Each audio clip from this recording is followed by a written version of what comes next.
In old British towns, you can still find houses with something strange built into their walls, a neat rectangle where a window should be. Same shape, same stone frame, but instead of glass, there are bricks. It looks like somebody changed their mind halfway through building the house, but many of those windows were not blocked by accident. They were blocked because for more than 150 years, the government made daylight more expensive. In 1696, England was under serious financial pressure. The government needed revenue during a war with France, while the country was also dealing with disruption caused by clipped and damaged coins. But collecting money from people was difficult. There was no modern income tax system, no digital payroll records, no reliable way to know exactly how much every household earned. So the government needed something officials could count from outside a house.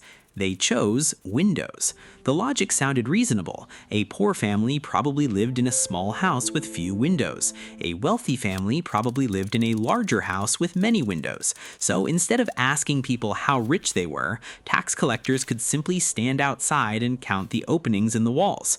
In theory, it was a property tax that increased with wealth. At first, households paid a basic charge, while homes with more than a certain number of windows paid additional amounts.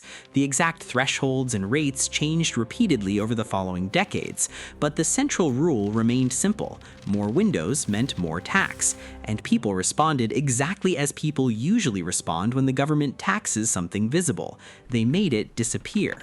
Property owners covered windows with wood or filled them with brick. New buildings could also be designed with fewer openings than their occupants might otherwise have wanted. That is why some historic buildings still have suspiciously perfect patches of brick where windows appear to belong. But this was not just an architectural curiosity. A window was not decoration. It brought daylight into rooms before electric lighting existed. It also helped air move through crowded homes. Blocking one could make a room darker, stuffier, and less pleasant. And the people most affected were not always wealthy homeowners trying to protect large estates.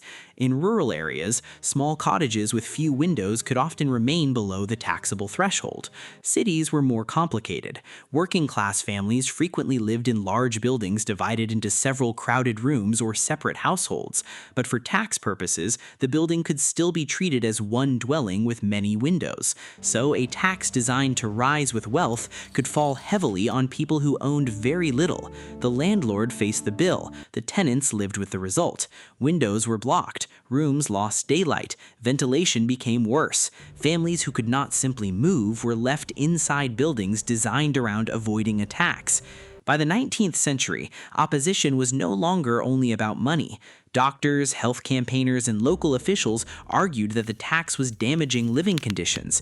During debates over repeal, critics described buildings where bricks had replaced windows and warned that poor light and ventilation were worsening sickness in already overcrowded communities.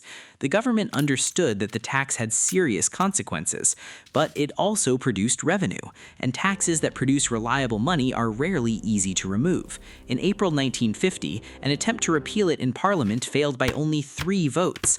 The pressure continued. Finally, in 1851, the window tax was abolished after lasting for roughly 155 years. By then, it had done something larger than collect money. It had changed buildings. It had influenced how landlords designed homes. It encouraged people to treat sunlight and fresh air as taxable luxuries. And it revealed a problem that appears again and again in history. Governments often tax something because it is easy to measure. But once that measurement becomes expensive, people reorganize their lives around avoiding it. The tax collector counted windows. The public answered with bricks. There's even a popular story that this is where the phrase daylight robbery came from. It's a perfect story, but probably not a true one. The expression appeared much later, and historians have not found strong evidence connecting its origin directly to the tax. The real story doesn't need the phrase. For generations, people looked at a source of light, air, and health, calculated what it would cost them, and sealed it behind a wall.